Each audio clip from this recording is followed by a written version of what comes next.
So this video is for exercise 12F, volumes of rotation, which is the last exercise in further calculus, and it's a really nice application of calculus. It used to be a much bigger part in the Extension 2 course, but they've canned it in the new syllabus, but nevertheless we get to look at some pretty interesting applications here. So first of all, we need to discuss what we mean by a volume of rotation. All right, and the way it works in the Extension 1 course is that we have some curve, okay, in the xy plane, y equals f of x, and what we're going to consider is the area under this curve if we rotate it about the x-axis. So we're now forming a three-dimensional solid, and you'll see over here is the result. Okay, we've got a solid that's being formed that was initially defined just by three things really: the curve y equals f of x, the starting value x equals a, and the ending value x equals b. So we've got this kind of nice shape that's been formed, and what we're interested in doing is calculating the volume of that thing. Okay, so before I get started here, the important thing about this and the reason it all works out nicely for us is if we think about the cross section of this solid. Okay, if I were to cut vertically anywhere, the exposed face is going to be a circle. Okay, so the reason this works is because when we rotate y equals f of x about the x-axis, you can see that the cross section in every case is going to be a circle. That's the reason all of this works. Okay, so what I'm going to do is I've got a little diagram here, and we're going to build up the theory, and we're going to eventually get to a result which we'll be using pretty extensively. Okay, so I've got a curve y equals f of x. For simplicity, I've just drawn it in the first quadrant here where a and b are positive, but it doesn't really matter, right? All of this stuff, because we're finding a volume, things with negatives tend to not matter too much because you end up squaring things and whatever, and it ends up being the same thing. So if I were to take this curve y equals f of x and I were to rotate it about the x-axis, a common way to denote that I'm rotating this curve y equals f of x about the x-axis is to draw some type of arrow like this. Okay, kind of implies that there's a three-dimensional component and we're rotating it around. And I'm going to draw this solid, and the way to draw it is to do my best to actually reflect this curve about the x-axis. Okay, so the way I'm going to do that, you can imagine if I were to extend this value down, it's going to end about here, and if I were to do the same thing for over at B, it's going to be around here, and I'll do my best here. It doesn't need to be perfect, but just something like that. And if I were to rotate it around, then I'm going to get some type of solid like that. Okay, so as I said, doesn't need to be perfect. It's just a rough idea. The way we're going to approach this, as I said before, the circular cross sections are really important for the theory here. Okay, so what I want to imagine is that there's a particular value somewhere in this solid here, which I'll call x. All right, and what I'm interested in doing is slicing through and taking a very small slice of this solid, and I'm going to take that slice through x. Okay, now the idea, of course, is that x could take on any value from a through to b. But I'm going to take a slice, and if I were to take a slice through, what I'm going to get is a disc. All right, it'd be something like that. And the thickness of that slice, well, I want that to be as small as possible. Okay, so I'm going to take a thick slice here. I'll draw it in. And I want the thickness of that slice to be as small as possible. Okay, so you might be able to see where this is going. The thickness of my slice is going to be delta x. All right, so what I'm going to do is I'm going to take that slice over here, and for pretty much the rest of the problem, the analysis that we're going to do here is going to be centered around that slice. Okay, so I'll draw it in. It's going to look something like this, right?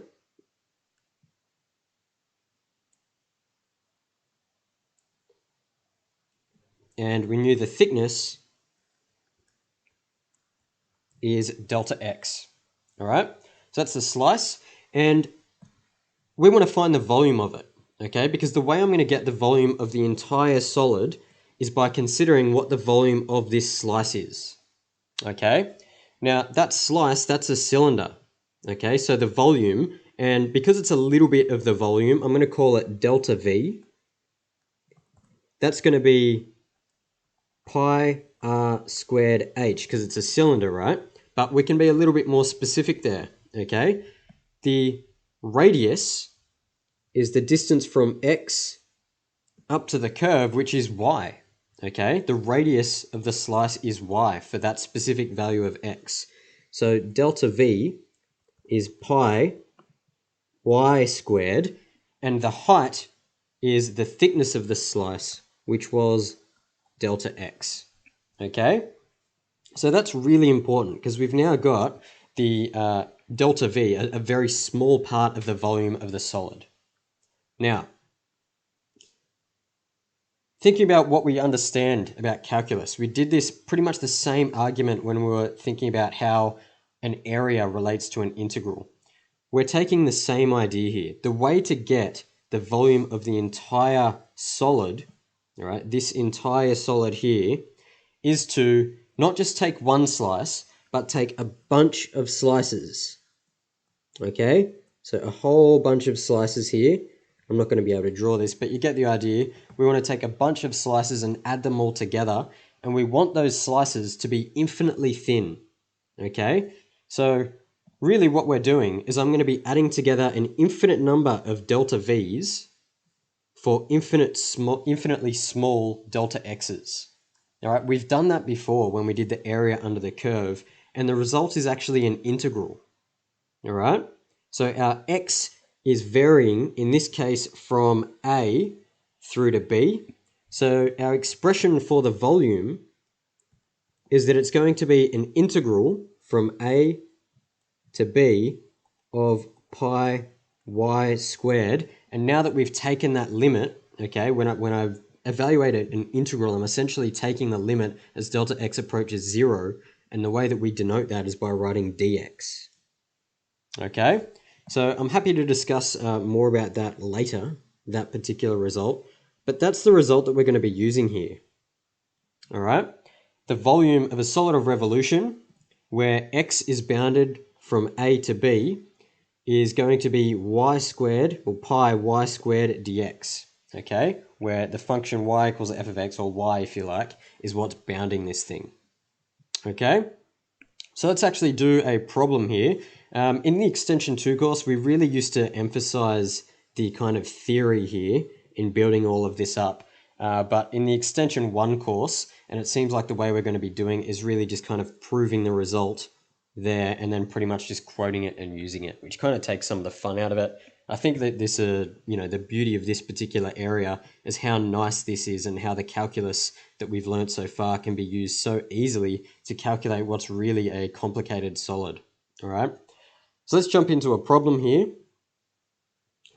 Find the volume of the solid generated when the curve y equals e to the x is rotated about the x-axis from x equals -1 to x equals 1. All right, now you can actually do this just by really subbing straight into the formula and going for it, all right? But that's no fun, okay? I'm going to draw a rough little diagram here just so we get an idea of what this thing actually looks like. So there's x, there's y. Y equals e to the x is going to be something like this. Y equals e to the x. And the values I'm interested in, -1 and 1. Okay, so what we're actually doing is we're taking this area and rotating it about the x-axis. And when you do that, the solid's going to look something like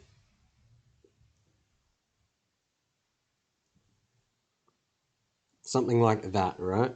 So that's kind of a curved surface, if you like. Now, as I said, you don't really need the diagram here to get what's going on, but jumping in, we came up with this result. Our limits of integration here are going to be -1 to 1, and pi y squared dx. Well, in using this, of course, we can't just integrate y squared when we're told to integrate with respect to x, okay? So you need to actually make the substitution. So I need to replace y with e to the x, all right? Also, pi is just a constant, so in pretty much all of these problems, we're just going to be pulling pi out the front. So it becomes e to the x squared dx. So that's pi e to the 2x dx, and the rest is just grunt work, really.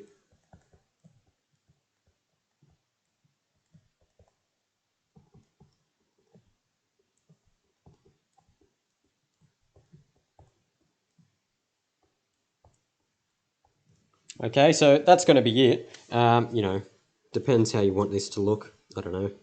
I might pull the half out, and that would become, I guess, e to the 4 minus 1 over e squared. So I guess if you really wanted, you could write it like something like this. And we did just find a volume, so that's going to be units cubed. Okay, so from that, I don't think it's too difficult really to use it, but the calculus is very nice. Okay, the fact that we've just found the volume of a pretty complicated solid by just applying this result, which we proved above. So there's some nice applications of this. I've got another problem here.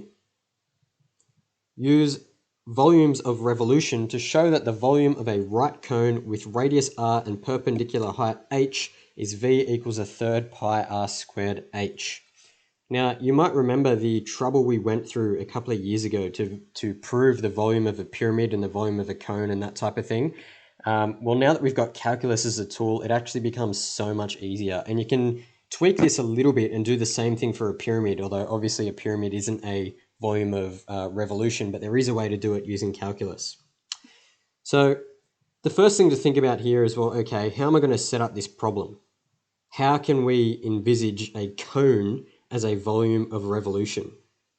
Well, probably the easiest way to do it is to think, well, if I've got a cone that's, say, something like this,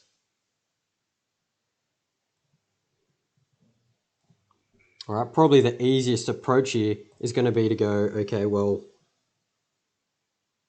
let me define my x and y axes like this. X, y. And if this particular cone has radius r and perpendicular height h, then that means that this point must have coordinates h, r. All right? So this value here, that x value is going to be h, and you can see the radius needs to be r. Okay? So what we're actually doing is we're taking this line from the origin out to that point, and we're rotating it about the x-axis.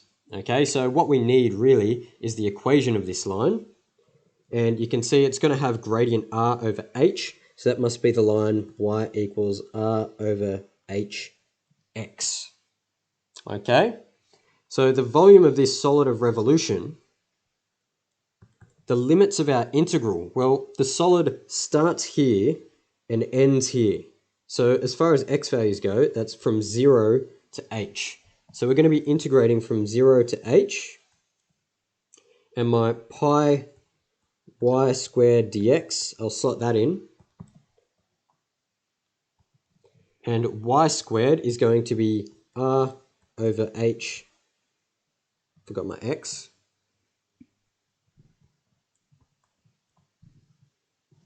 pi I'll put out the front, and dx. And from here, I'm going to pull all of those constants out the front. So r and h are both constants here. So I'm going to make that pi r squared over h squared, the integral from 0 to h of x squared dx. And this is all looking pretty good, because once we find a primitive here, x cubed on 3, that's nice, all right, because we've got a third now, which we kind of would have expected. Okay, so now just to evaluate, we've got pi r squared over h squared times h cubed over 3 minus 0, and we've just got a little bit of cancellation happening, so h squared is going to cancel here, and we're pretty much exactly where we want to be.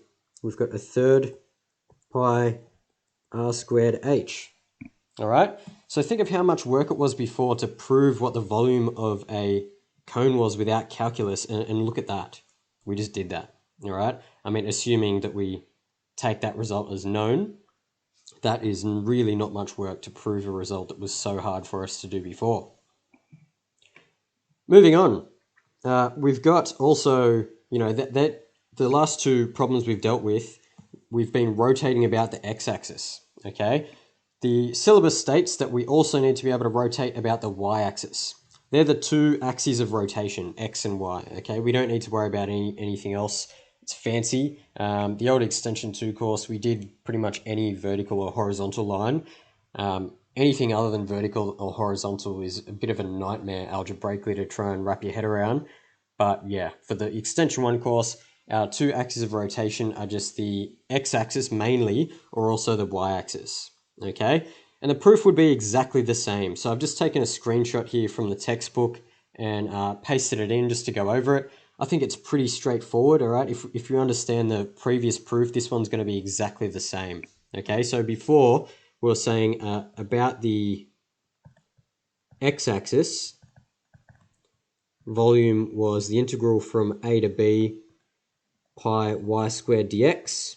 And I'm sure you can appreciate here, if we're going around about the y-axis, well, the limits of integration are now y equals a and y equals b, and it's going to be pi x squared dy. All right, and the proof is pretty much exactly the same as what I did earlier. You know, you just need to refigure your curve a little bit. So here's an example problem. Find the volume of the paraboloid formed when y equals a half x squared is rotated about the y-axis from y equals 0 to y equals 2. So I might draw this. Again, you can probably get away with not drawing it, but you know, why wouldn't you? It takes all the fun out of it. So here's x, here's y equals a half x squared, might be something like this. And y equals 0 to y equals 2. Okay, so they're horizontal lines. Y equals 2 I might put up here.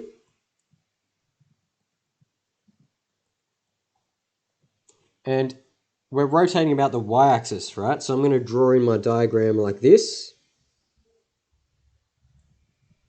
Okay, and I'll do my best here to draw this solid. This is going to be a nightmare, but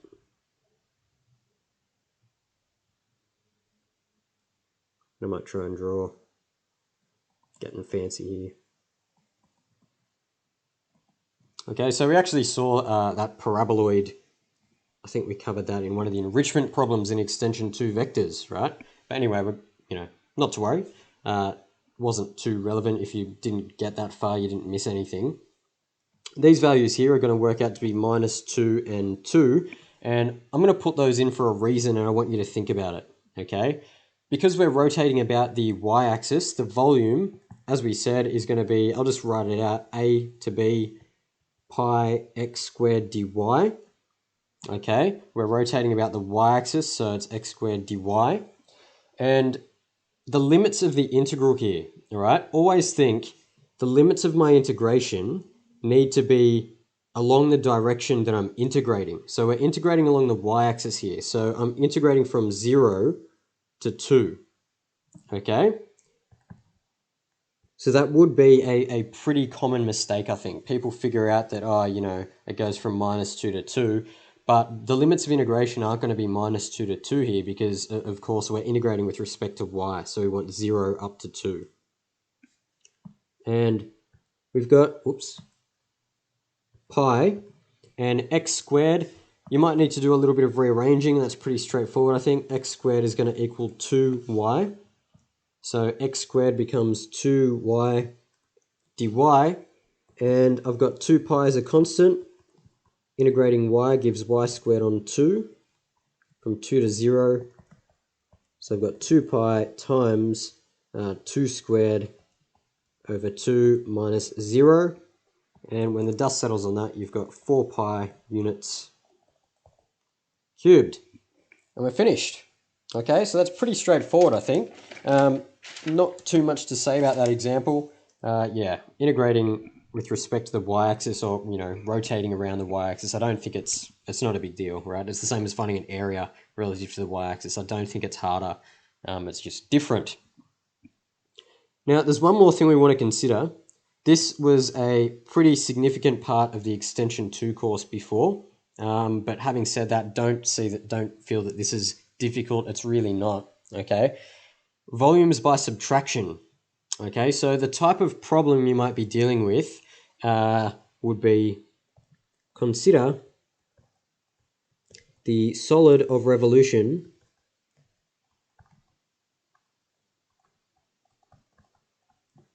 formed when the area bound by x equals a, x equals b, y equals f of x, and y equals g of x is rotated about the x-axis.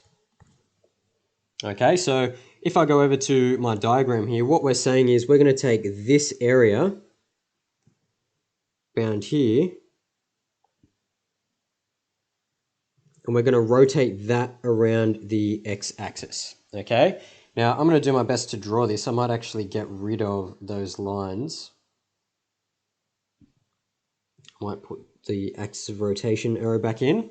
But to draw this, you can see what's going to happen here, right? If I'm taking this area in here and rotating it about the x-axis, then what's going to happen is the solid is going to have a big hole in it, okay?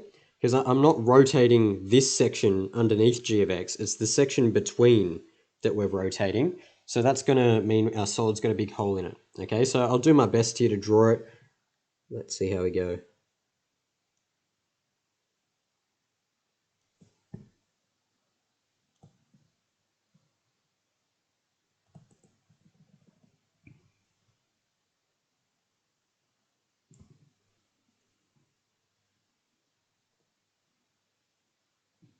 It's a bit rough.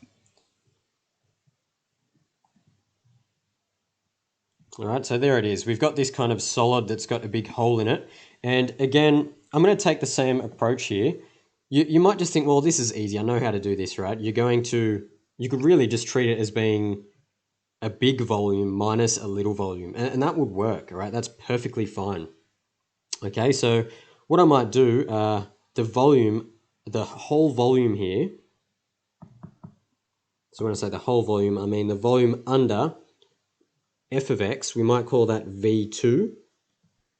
And that would, of course, be the integral from a to b of pi y2 squared dx. Okay, so what I mean by that, I mean if I were to take the whole solid of revolution here and not take into account the hole that's in the middle. Okay, if I were to do the same for this guy here, v1, that's going to be the integral from a to b of pi y1 squared dx. And the volume that we want, the volume with the hole in it, is going to be the difference between those two, okay? And we would expect, because f of x is bigger than g of x here, we would expect this integral is going to be bigger than that integral, okay? So our volume is going to be v2 minus v1, which is going to be the integral from a to b of pi y2 squared dx minus the integral from a to b of pi y1 squared dx. And the beauty here is that we've got an integral where the limits are the same, okay? Whenever the limits of an integral are the same, you can actually combine them. We can see they've both got a pi out the front. I might leave the pi in there, okay? Just trying to match what's in the book. So, and if you combine these two things, you've got y2 squared minus y1 squared dx. Okay, so that's pretty much what we're going to be using here. And it's important to note here, and the book makes a point of emphasizing this, and rightly so, this assumes, of course, that y2 is bigger than y1, okay? Otherwise, it's going to be the other way around, because you get like a negative value if you did it the wrong way around. And that, of course, you'd have alarm bells ringing, right? And you'd know to go back and check it. But yeah, that we're going to be working under the assumption is kind of like that's the upper boundary on the top, and y2 is the lower boundary, okay? So I'm going to do one example here, and I don't think it's too hard really to see what's going on. So find the volume of the solid generated when the area enclosed by y equals x squared minus 6x plus 11 and y equals minus x squared plus 8x minus 9 is rotated about the x-axis. Okay, so there's a bit going on here. You can get away with doing these without a diagram, okay? This guy here is going to be concave up. This is going to be concave down. So whatever's going on, we've got some type of concave up parabola. We've got some type of concave down parabola. And if I were to let the concave down one, I think would be y2. The concave up would be y1, because you can see that the concave down parabola is going to form the upper boundary, and the concave up parabola is going to find the lower boundary. Okay, so you'll notice here I didn't even bother drawing a set of axes or anything like that, because it would take a fair bit of time to actually plot this and then plot this and then get exactly, you know, what each parabola is going to look like and go from there, okay? But we can really deduce from the way the question's worded that there's an area that's enclosed by two parabolas. And if you visualize that, the only way you can have an area enclosed by these two parabolas is if the top boundary is concave down and the bottom boundary is concave up. Okay? So if, just out of interest, and this is a very rough diagram, I'm not suggesting you do this for your own solutions, but if you had something like this, okay, what information do I need? Well, the volume of revolution would be taking this area in here and rotating it about the x-axis. Your integral is going to be from this value to this value. Okay, so what I'm getting at is the bits of information we need. I need to figure out the x values of these points of intersection. Okay, so let's go ahead and do that. I'll write up here solving simultaneously.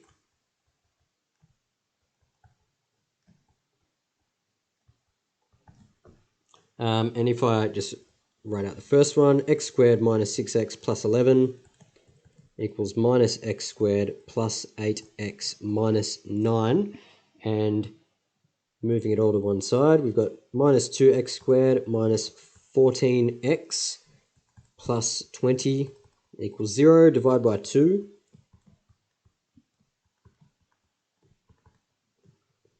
And you've got x minus 2, x minus 5 equals 0.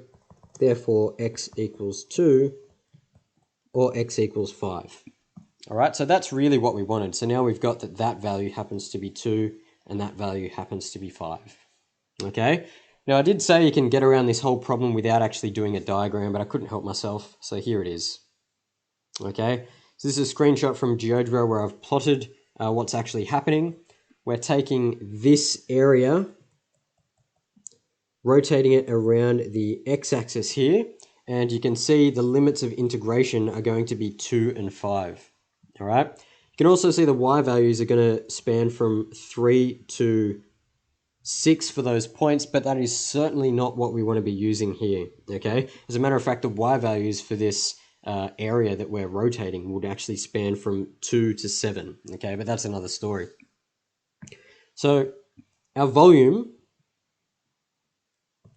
is going to be, and I might actually jot down the curves here. So the concave up curve was y equals x squared minus 6x plus 11.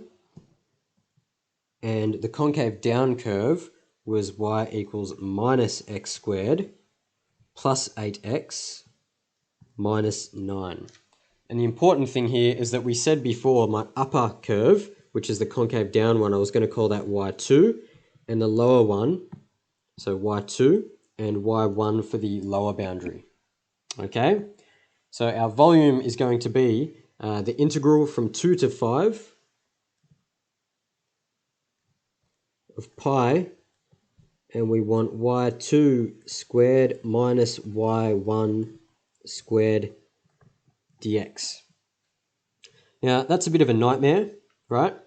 Taking y2 and squaring that whole quadratic, and then going minus y1 squared, so that whole quadratic. So, of course, you know, if you've got your wits about you here, you should be looking for an easier way to do this. So we could write, pull the pi out, and if I factorize, that becomes y2 minus y1, y2 plus y1 dx, and that's going to be a lot easier to deal with, right? Because, you know, calculating the sum of those two and then the difference of those two and multiplying them is probably easier than squaring both and taking that difference, okay? So I might jot this down here, y2 minus y1. We've got minus x squared, so that's minus 2x squared. 8x minus 6x, that's plus 14x. And I've got minus 9 minus 11, that's minus 20. Okay, we'll now do the sum, y2 plus y1. That's going to be, the x squareds will cancel, so I've got 0 there. We've then got 8x minus 6x is 2x. And minus 9 plus 11 is 2. All right, so my integral becomes pi 2 to 5 minus 2x squared plus 14x minus 20, 2x plus 2 dx. What I might do here, I can see there's a couple of factors bouncing around, so I might factor 2 out from this, and I might also factor 2 out from that. So that's going to give me 4 pi out the front. That becomes minus x squared plus 7x minus 10, then x plus 1 dx. All right, so by factorizing here and, you know, taking difference of 2 squares, it did save us a little bit of work, but to be honest, there's still a fair bit to go here. I think this question is not really fun anymore. Anyway, so that's minus x cubed minus x squared plus 7x squared plus 7x minus 10x minus 10 dx.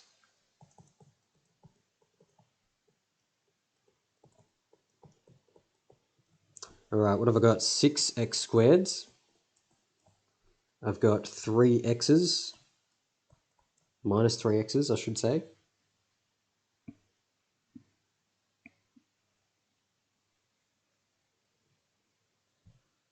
Oop, we got there. And minus 10. Okay, so if you're pretty comfortable, you know, integrating this shouldn't be a big deal really, but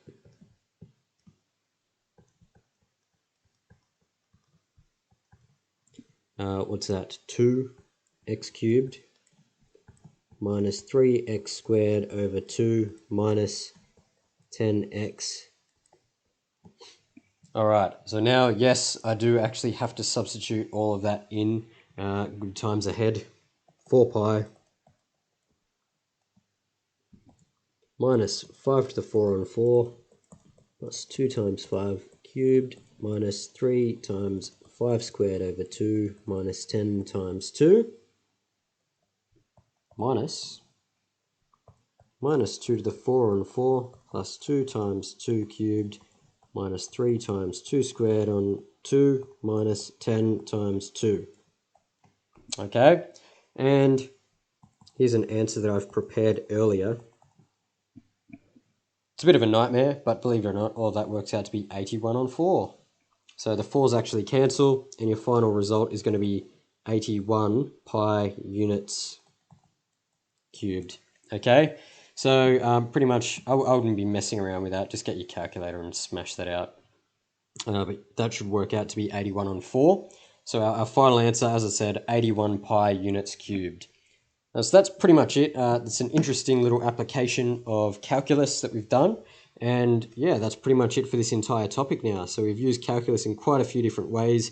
I think volumes of revolution, that's personally my favorite little application. I think it's quite nice. That's it for now. So congratulations on getting to the end of another topic that's been delivered entirely online.